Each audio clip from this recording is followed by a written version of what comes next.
ओ बाबा जी, आपकी सफेद दाढ़ी आपको नहीं मिलेगा। वो सफेद दाढ़ी वाले बाबा जी भी हाथ खड़ा कर रहे हैं। आपको लैपटॉप कैसे मिल सकता है? आप तो फिर लैपटॉप को गलत से इस्तेमाल करेंगे। मैं कहना चाहता हूं कि जैसे ये लैपटॉप दे रही हैं, जिसकी बुनियाद शहबाज शरीफ साहब ने रखी थी, वो लैपटॉप इंशाल्लाह अब कश्मीर के हर होनहार बच्चे को मिलेगा। क्यों बच्चों मिलना चाहिए, नहीं मिलना चाहिए? जो चाहते हैं कि मिले वो हाथ खड़ा करो। ओ बाबा जी, आपकी सफेद दाढ़ी आपको नहीं मिलेगा। वो सफेद दाढ़ी वाले बाबा जी भी हाथ खड़ा कर रहे हैं। आपको लैपटॉप कैसे मिल सकता है? आप तो फिर लैपटॉप को गलत से इस्तेमाल करेंगे। जिस तरह पंजाब के किसानों को सस्ती खाद और बीज मिल रहा है, इंशाल्लाह आजाद कश्मीर में भी मिलेगा। जिस तरह पंजाब के अंदर मरीजों को मुफ्त दवाइयां मिलती हैं, गरीबों को इंशाल्लाह आजाद कश्मीर के अंदर भी मुफ्त दवाइयां मिलेंगी।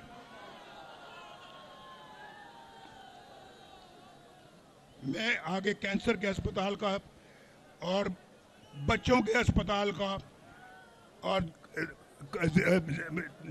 दिल के अस्पतालों का जिक्र कर चुका हूं, तो मैं उसको रिपीट नहीं करना चाहता, लेकिन ये काम वो हैं जो होने चाहिए थे।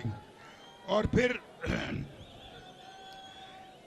और एक और बात, मैं शहबाज शरीफ साहब से मिल के बैठ के मीटिंग करूंगा और उनसे कहूंगा, जोर दे के कहूंगा कि मीरपुर में एक इंटरनेशनल एयरपोर्ट होना चाहिए।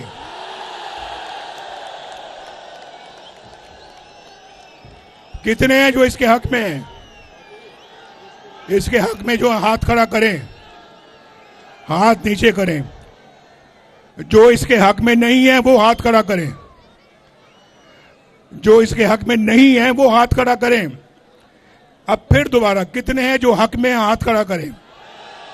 वाह वाह वाह वाह, शाबाश शाबाश। अब तो ये एयरपोर्ट बन के ही रहेगा इंशाल्लाह। कोटली नकियाल रोड दो रोया किया जाएगा, ड्यूलाइजेशन की जाएगी। और फिर मीरपुर के घर घर में मैं शहबाज साहब से बैठ के फैसला कराऊंगा कि सुई गैस आनी चाहिए। मीरपुर के घर घर में पीने का पानी आना चाहिए।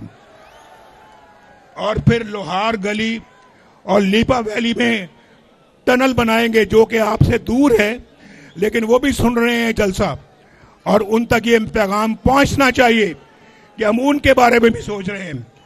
और फिर जो एजेके के होनहार तुलबा हैं या तालिबात हैं, उनको इंशाल्लाह हम स्कॉलरशिप यानी वज़ाइफ देंगे पढ़ने के लिए।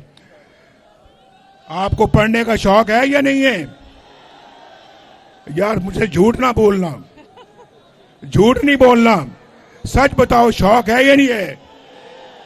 जिनको शौक है वो हाथ खड़ा करो। सच बोलना, सच। हाथ नीचे करो। जिनको पढ़ने का शौक नहीं है वो हाथ खड़ा करो। काफी सारे हाथ खड़े हो गए हैं।